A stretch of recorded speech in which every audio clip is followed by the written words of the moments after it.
Into Bradford, this is BCB 106.6 FM.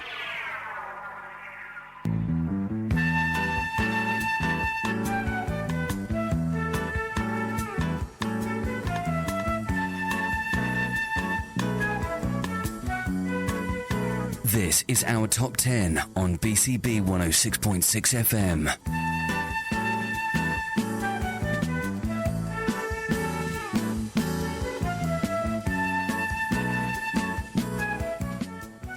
Hello and welcome to our Top 10 here on BCB 106.6 FM. I'm Mary Dowson and my guests today are from Bradford Nightstop, who are celebrating 30 years this year. We'll be finding out more about Nightstop and playing some of their favourite music choices for the next 60 minutes. So let's find out just who's in the studio with us. We have 3 volunteers from Nightstop. Hello, I'm Asma Ali. I'm a board member, the communications lead, and most importantly, a shelter volunteer at Bradford Nightstop. Hi, I'm Dean Narayan Lee. I'm a retired teacher and now a volunteer host with Bradford Nightstop. And I'm Kimia Chahardi, and I'm a filmmaker, and I'm trying to get into volunteering for Nightstop, but so far I've only made 2 films for them, a home host film and a shelter film. Lovely, and we'll be hearing much more about your roles in over the next 60 minutes. But perhaps we should go back to 30 years ago and the very beginnings of Nightstop. How did it start? Okay, so this was before I was born in 1993, 30 years ago. It started in Bradford with only a few small volunteers who were host volunteers at the time. So this is people who would offer a spare bedroom in their house to let a young person stay there for emergency shelter. So it was quite small with a few volunteers, and since then we've kind of expanded with more volunteers over the years, and now after COVID we actually offer another service, which is a shelter option, which is quite different from the house option. We have a shelter now where we can offer a similar experience to the home host one. Great, we'll hear more about that as we go through. Dean, you were saying that this was kind of came about because there was a kind of need that somebody who was working in housing saw. Yeah, I believe it was a lady working in housing in Leeds who became aware that they were unable to cope with the need within housing. And she had a spare bedroom at her home and felt guilty that she had this spare room and potentially young people were sleeping on the streets. So she decided to take this upon herself and help these young people, and it sort of developed from there. And it's been going for 30 years, which is I suppose it's testament to the kind of the strength of the volunteers that are part of it, but also, the fact that we still need it 30 years on is something that perhaps we need to talk about as well. But let's go back to those 30 years, and one of the songs that was really, really popular, I think in fact the most popular song of 30 years ago, was one of your favourites, Asma? It's Whitney Houston, I Will Always Love You. And I think you're going to sing along too, aren't you? No, I don't want to damage people's ears with my singing. Here's Whitney Houston there with I Will Always Love You, which was the song that was the top of the charts 30 years ago when Bradford Nightstop started. So you're listening to our Top 10 with me, Mary Dowson, and 3 guests in the studio with me, Kimia, Asma and Dean, who are all volunteers at the Bradford Nightstop. So let's find out a little bit more about how Nightstop actually operates. Asma, maybe you could tell us. Yeah, I'll do it in the point of view of the young person who comes to use our service. So they would actually first go to a referral agency, and the one that we have is either the police or West Yorkshire Police or Salvation Army. So once they go there, they might refer them to Bradford Nightstop, and our dedicated volunteers who work as TCPs, which are telephone operators, will then see if there's any volunteers available for the night, or if there's any beds, so how many beds we have to offer. And that could be either home hosts, so actual home, or they can it might be at the shelter. So there's the two options, and they'd have a safe waiting space, which could be at the police or the Salvation Army during the day. Then at night, when it's around 7 or 8 p.m, we'll get a taxi for them to go to the host home or the shelter, where they'll stay for the night. So there'll be volunteers there waiting for them. It's the host home, it could be 1 or 2 volunteers, but when it's a shelter, there's always 2 volunteers there, and they'll get dinner for the evening. They can have a shower, get tucked in, or we also have a lot of donated clothes and toiletries and anything that they want or might need for the night. And then, they can sleep for the night, and in the morning they get a lovely breakfast, and we'll make them lunch, and we'll ask them where they're going for the day, and usually it could be back to Salvation Army, and see what their options are, whether they're going to be staying the next day, and hopefully see if they can get any help, because we are about not making this. We are emergency shelter. We want it to be like a one-night thing. We don't want it to be permanent or long-term. We want them to get permanent accommodation. So we do ask them what they're getting and what they're looking to get. So or whether it be like whether they can stay with a friend or family, if there's any reconciliation there. So, I mean, that's interesting you say that it is, and you make that point very clearly, that it is emergency accommodation, and it is for... How many nights can they stay with Nightstop for? Well, currently it's how many nights they need us. So it's on a referral basis. They have to keep referring. We're not about, we never say to somebody you can't stay, but we are very dedicated to make sure that they do move on. We don't want this to become like a lifestyle, and we only get a few, thankfully, I guess, long stayers. And, it just means that there's something stuck, whether that's to do with benefits or stay. And that's usually why they need us for longer, but we're always there for as long as they need us. But we do want them to hopefully get permanent housing, just for them as well, so they can get their life moving. Because when you are at Nightstop, we are there to make sure it doesn't have the least amount of impact so they're not on the street, but it could feel that, their life is still a bit stuck for them as well. It could, because they're moving from night to different beds. So we do want them to get somewhere more permanent. And what kind of situations are young people in when they contact Nightstop or they need Nightstop? It can be a lot of variety of different, because everyone's different, case by case. But you do get very common stories. Ones that you wouldn't normally think of. I think when you think of homelessness, I think people have a stereotype, but it could happen to anyone, and they're usually quite young. If you look at 17, 25 or even 18, it could be usually just a breakdown of family. You've got the cost of living crisis currently, so it's usually that parents don't want to. So it's really harsh. They might not want to have their child still living with them and paying for them. So usually it's to do with family breakdown or disputes with yeah. landlords. Short-term tenancy come to an end. A lot of young people aren't really totally aware of their rights, and quite often find themselves just without accommodation, locked out sometimes. They come back to the flat and it's locked. So, as Asma says, all sorts of things that don't immediately come to mind. It certainly didn't when we did our training. That wasn't the first thing that we thought of. And when you say somebody's suddenly locked out, I mean, goodness me, what, as a young person, what do you do? What on earth do you do if there isn't somewhere like Nightstop? I don't know. No. Walk the streets and be very frightened. It's terrifying. We've had young people who have stayed at our house who have related their experiences of sitting. I shouldn't say this probably, but sitting in outpatients just to keep warm. And staring longingly at the trolleys in the corridor because they just wanted to lie down. Another one walked around a 24-hour supermarket for the whole of the night to keep warm.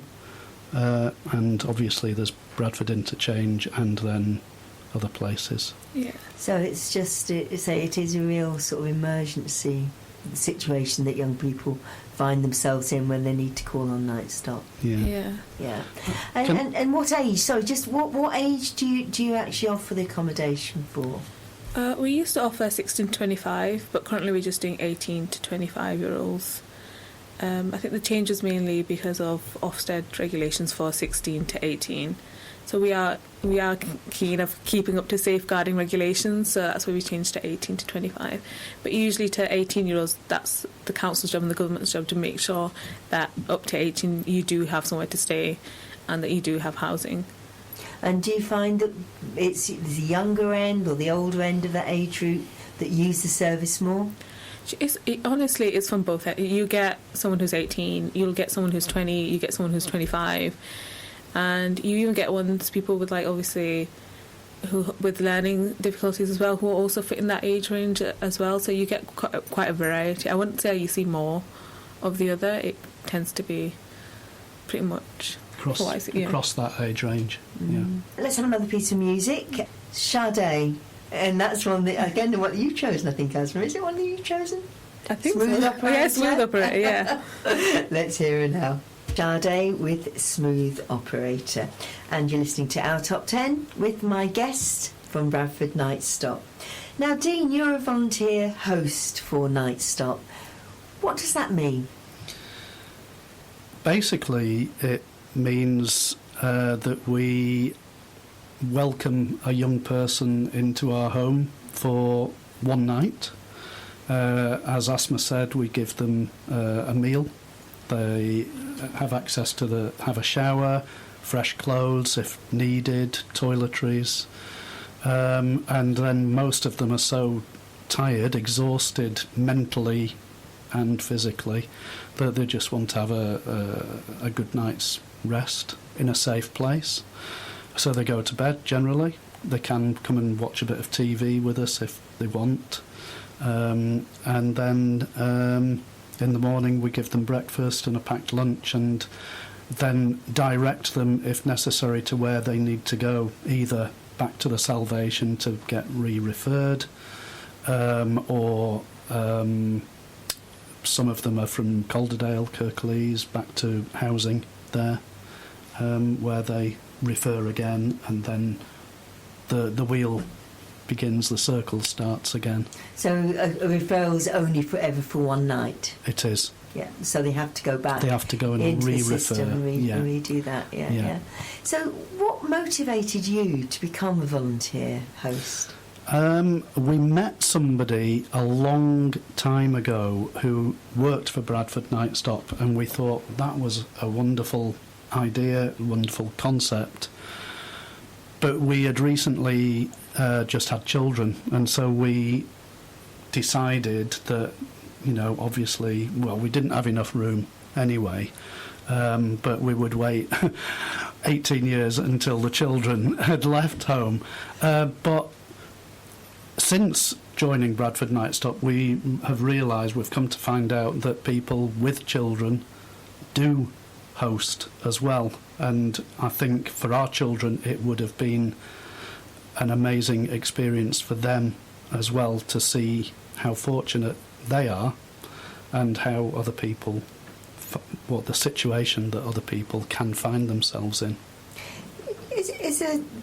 As a volunteer host, what kind of reservations did you have before you started? All the usual, I think. Inviting a stranger into your home. I think you always imagine worst case scenarios going on, and when we first volunteered, the question was, why do you think young people are homeless, find themselves homeless? And the immediate response was alcohol, drugs, that type of thing, gangs. And that is, for the young people that we deal with, that is absolutely far from the truth. And if there was any suspicion of that, then that is filtered out by the referral agency. And if there's any suspicion of use of drugs or alcohol, then that young person can't access Nightstop. let me add also that there is, within the referral system, there's a police check at the beginning. And so if there are any doubts, then again, that young person may not be admitted onto the Nightstop journey. So there are a number of different checks to ensure to keep everybody safe. It's really rigorous, and there are so many checks. There are also checks to safeguard the young people as well, which is really important, and they need to feel safe too. So it's both ways. And you've been a Nightstop host for how many years? Getting on for 6 or 7 years now. Right. And will continue to be. Absolutely, yeah. What does it give you? A sense of I don't know, satisfaction, I suppose. Obviously, we shouldn't need to be doing it. It shouldn't be necessary. But because we do have this need, then it's something that we can contribute to our community, our young people, keep young people safe, and hopefully they can rebuild their lives and become part of the community and serve the community together. And on average, as a host, how often do you have a young person in your home? You can choose, absolutely. So it could be once a week. We do twice a week. Some people do more, some people do weekends. We do Mondays and Tuesdays generally. But others it could be, once every fortnight. Preferably it's a bit more regular than once a month, because it's very easy to get out of the routine if you don't carry on doing it. And you nominate those 2 days that you're available to be a host? Every week. Yeah. And do you usually have somebody staying with you on those nights? It all depends on the need, but generally we'll have one person a week. It comes in, it ebbs and flows. And you just make that commitment to be there if you're needed on those 2 nights? Yeah. Great. Now, you've chosen a piece of music from the Beatles. Yes. She's Leaving Home. Yeah. Any particular reason for that? Well, I thought quite hard about songs which would be appropriate for the subject that we're talking about, and I thought this possibly links in. I mean, it's her choice that she's left home, which isn't most of the young people that we deal with, but it's still a lovely song. And that's the Beatles there with She's Leaving Home, the choice of Dean from Nightstop, who are our guest today on our Top 10. Now, we just heard about being a host for Nightstop, and Kimmy, you've been helping Nightstop as a volunteer to kind of tell the story of Nightstop through filmmaking. Tell us what you've done.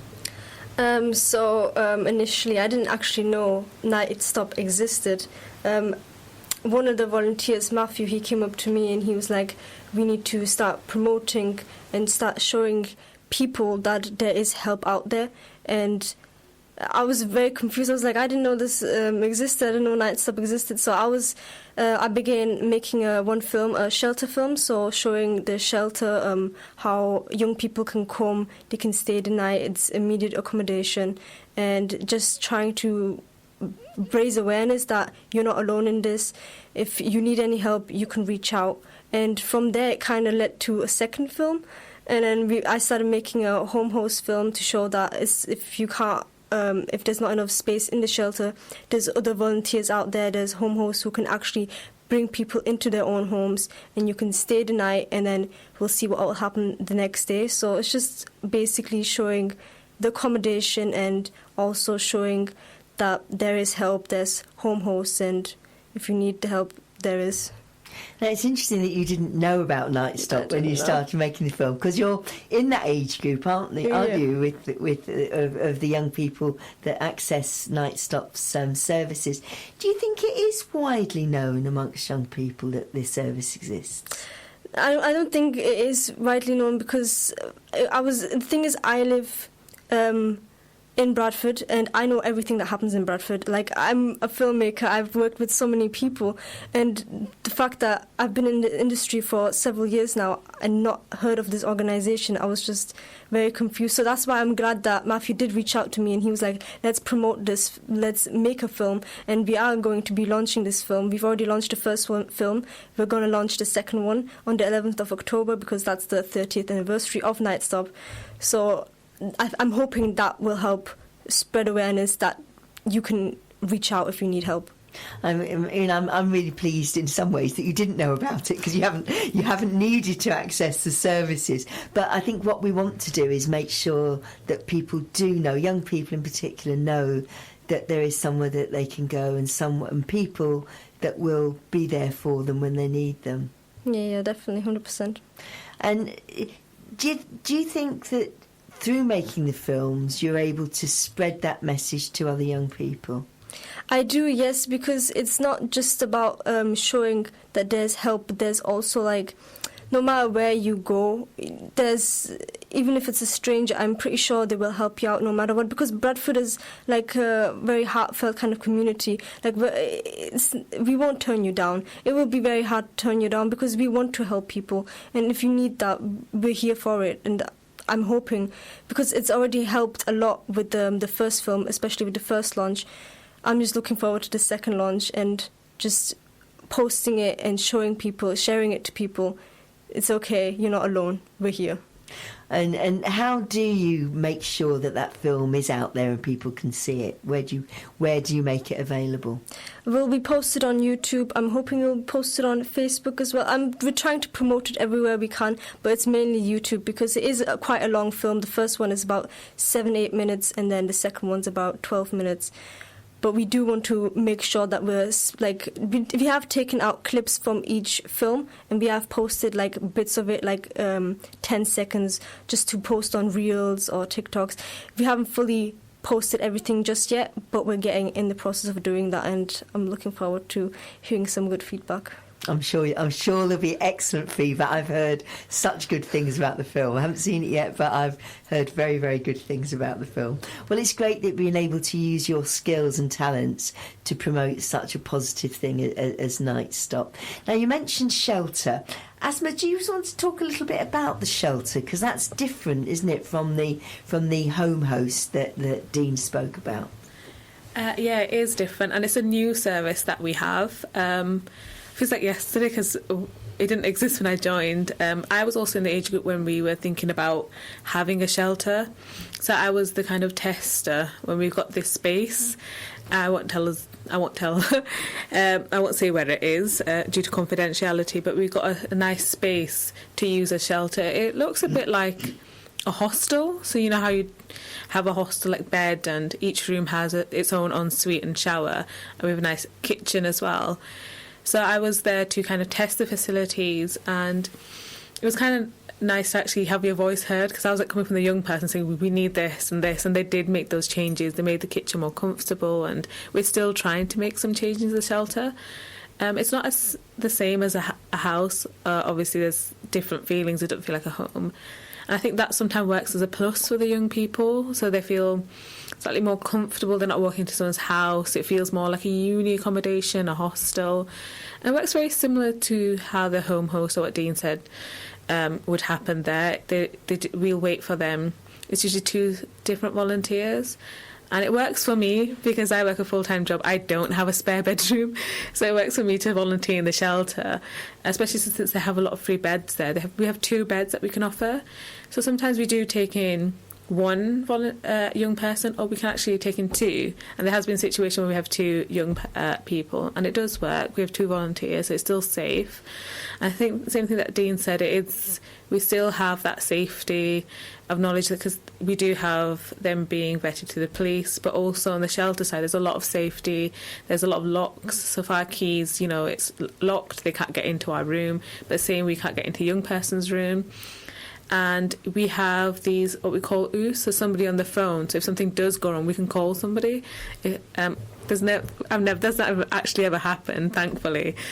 Touch wood, they won't happen, but we've never had any problems. So it does kind of work, and it is safe. And I think it is nice that we do have those 2 extra beds for young people to stay in, and we're still working to make it all. I think we, as volunteers, we care so much, and we care about young people that we always want to hear their suggestions of, like, in terms of like food. We want to make sure it's like we're still getting good food, because in a home hostel we get like nice home cooked food, so we still want to like make sure they get that when they come into the shelter.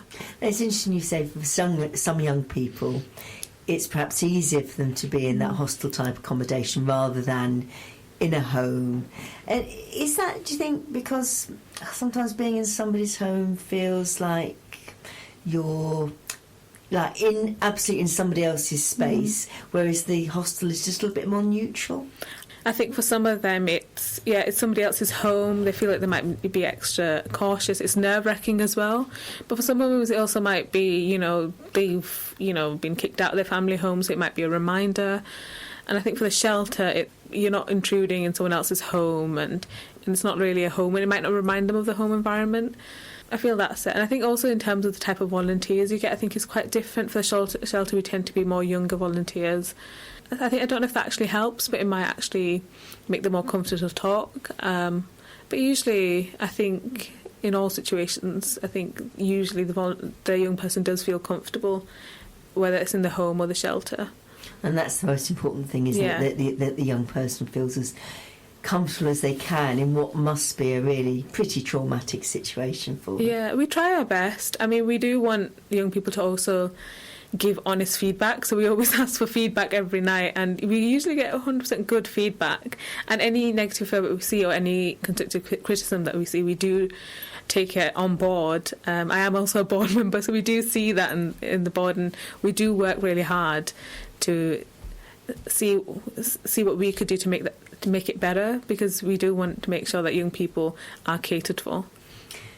Great. Now we're going to have another choice of music, and this is Stand By Me by Benny King. I think another one that you chose, Dean. Yes, it is. It's, again, I feel quite appropriate for the subject, and also it was massively used during the charity. Which one was it? It was Children in Need, I think. It's very emotional. Benny King there with Stand By Me, a very apt song chosen by my guest from Bradford Nightstop. Now we've just been hearing about the importance of being volunteers, and it is a volunteer-led organisation very much. How many volunteers do you have, Asma? I don't know the exact numbers, so I do apologise if incorrect, but currently we stand at about 25 volunteers, and these vary in terms of the types of volunteers we have. I do want to mention that the Bradford Nightstop is mainly run by volunteers. We're still working, which is a miracle, but we're like 99% volunteers. We have TCPs, which are telephone contact people, and they do the lovely work of referring and getting the beds for the young people. We have the home hosts, which is like Dean, and then we have shelter volunteers, and we have volunteers who do none of the home hosts, but do work hard on like stuff like social media or the events, and work like Kimia does. So there's many different ways that you can become a volunteer with Nightstop. You don't have to worry if you haven't got a spare bedroom. Yeah, you can be as involved or not as involved as you want. Yeah. And it's interesting you said about the telephone work, because you could do that kind of from anywhere, really, couldn't you? Yeah, you can work from home. We've had some people who, for reasons that they can't actually work outside of home, and they are homebound, and it works perfect for them, and they say that it gives them a lot of sense of purpose, and they feel like they're doing something good, and that they can still contribute and do some work for the charity or just the community. And so is there a typical number of hours a week you need to do as a volunteer, or can you just do the time that you've got available? Yeah, that's literally because I work full time and I do other things, and sometimes I might go. I do feel bad sometimes because I might go like 2 months or 3 months without doing anything, and then doing a lot in 1 week, and again with another break. So it's how much you want to commit. We are about that's why we want a lot of volunteers, because it helps having the beds. But we are about making sure that you're also well rested, and putting this around your life instead of putting the charity first. Yeah, and it's important that the volunteering is something that you give with volunteering, but you're also able to get from as well, isn't it, really? Because it's a two-way process. I think it depends on what you volunteer to do, because obviously if you're a host, you've got to commit to those hours from receiving the young person to them leaving your home. I'd like to add that there are people who do work and host as well, and so sometimes the young person needs to leave the house quite early, but at least they've had a safe, warm place to be in for that day, that evening. If you're a telephone contact person, then you've got to commit for the period that you're on that shift, which is a few hours. But then for other roles, like Asma's, she's got to fit it in with her work. Then it's as and when. It's the same with the shelter. So once you commit, so you can choose to commit those hours. Like if you commit, you have to be. You can tell them when you want to be there, whether it's 7 p.m. and that's when the young person will arrive, or 8 or 6, whenever you want to. And the same with the morning. So you can tell the young person, oh, you might have to leave early because of work and stuff. But yeah, so whatever the hours you commit. So really you can base it around your availability. But as Dean said, once you're committed, you are committed to that time. Yeah. It's really important, isn't it, that you can really do what you say you're going to do as a volunteer.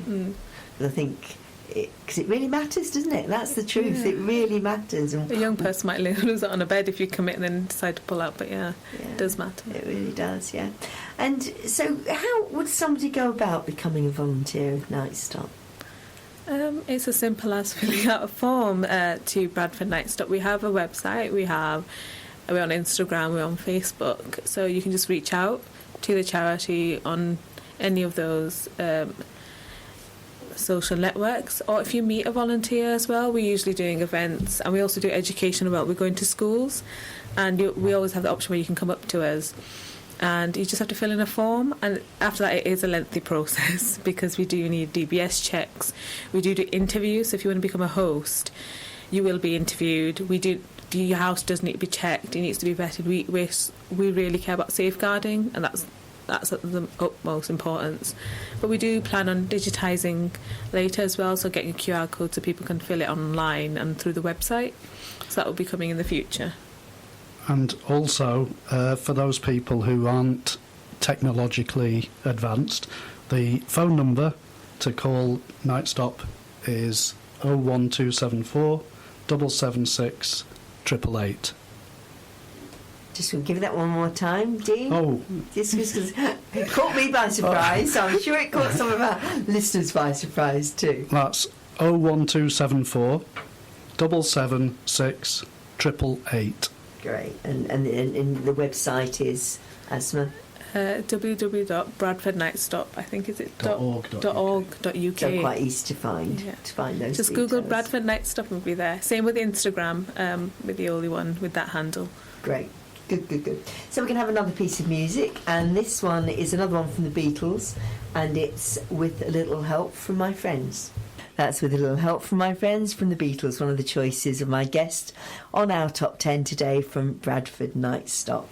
And we've been hearing about the role of volunteers in the organisation and the importance of volunteering. And so if you have you been listening to what was being said and thinking, that's something that I might be able to do? Just that phone number one more time that Dean gave us, Bradford Nightstop, 01274 776 888, and that's the phone number, or you can go onto the Bradford Nightstop website and find all the information there. And I think there is a fair amount of training that volunteers get as well, Dean. Yeah, it's quite thorough, and so everything goes through the correct processes which have been developed over 30 years, and so it takes a good while before you're up and running and hosting or working in the shelter, because you've got to have your DBS checks, and other training such as equalities and anti-racism training and stuff like that. And did you find that training useful when you did it? Absolutely, absolutely. Even, I mean, I'm an ex-teacher, and we did that kind of thing when I was working, but it's always good to have a refresher. And obviously more up-to-date issues as well. Yeah, in fact, the world changes, doesn't it? The world is changing. Yeah. And we do have to look at things a bit differently, don't we, from time to time. So, good. Now, you mentioned earlier that Nightstop is part of a national network? Yes, it is. We're not the only Nightstop out there. We've got, we know that Leeds was the first one, and we might have been one of the first few out there. But there's like a York Nightstop, there's a London Nightstop. I think a lot of areas like Manchester, London. Big cities have a Nightstop as well. And we do have a national conference every year as well. We get together and share what we know and our knowledge and what's going good, and to make us even better, and have that link. So we do have a link. We do help each other out as well, which is nice to know. And do they all operate in the same way, or do you have your own individual local sort of ways of operating?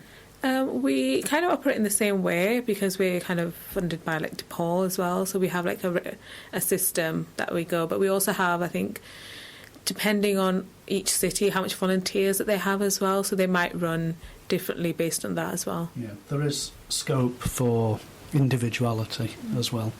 And you can, put your local stamp on, on what's needed too. Now, money. I know it's fantastic that you're volunteer-led and you've got a wonderful group of volunteers who are providing an amazing service for young people here in Bradford. But it doesn't cost nothing, does it? It costs a lot of money. We used to get lovely funding from the council, which we don't get anymore.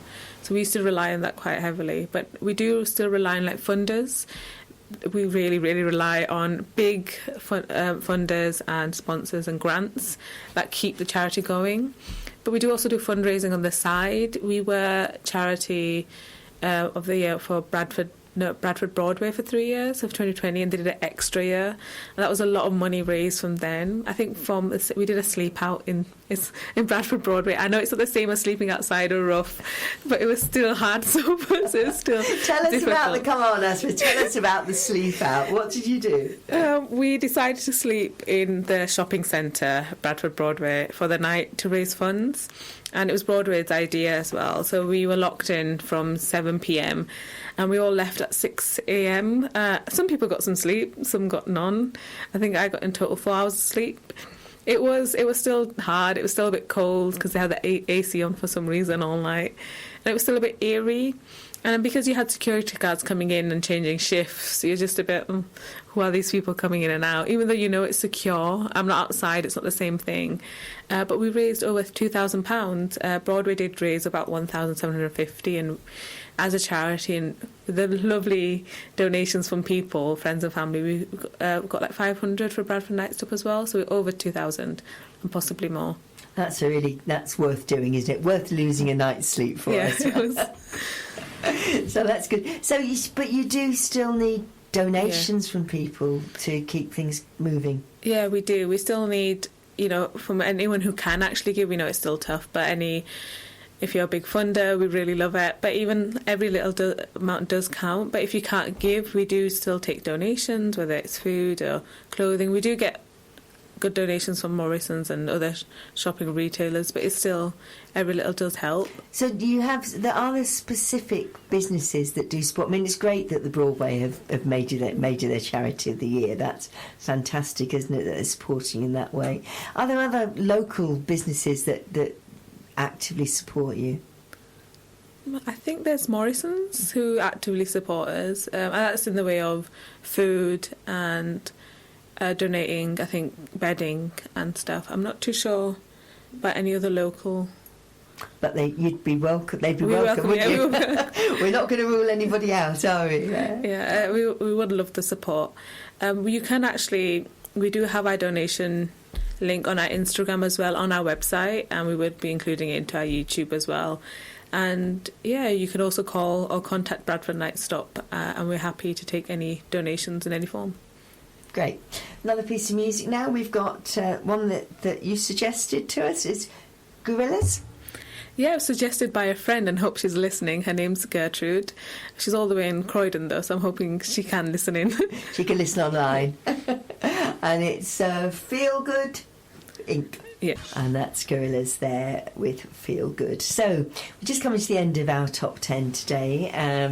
It's been lovely to have our three guests from Nightstop, Kimia, Asma and Dean, and finding out all about the amazing work that Bradford Nightstop does. But one thing I think we just need to talk a little bit more about is perhaps about some of the young people that come through with particular needs, and we talked a little bit about the refugee and asylum seeking young people. Yeah, there are young people who come through on a regular kind of basis, and we've not really talked about them and their needs. But as Bradford Nightstop is obviously open to all sections of the community, and so it's obviously they find themselves in very difficult situations sometimes, and if they manage to be able to refer themselves through the Salvation Army or the police, then we will welcome them as well. And it's really important that those young people, well, I say not in particular, but every young person is in particular, isn't it? It is a special case, but we just know how the extra vulnerability of those young people. Can I just mention that I'm very proud. I'm not from Bradford originally, but I've been here a long time, and I'm very proud to live in Bradford. And one of the things is that Bradford is a city of refuge. And it welcomes asylum seekers and refugees, and I think we should remember that and celebrate that fact.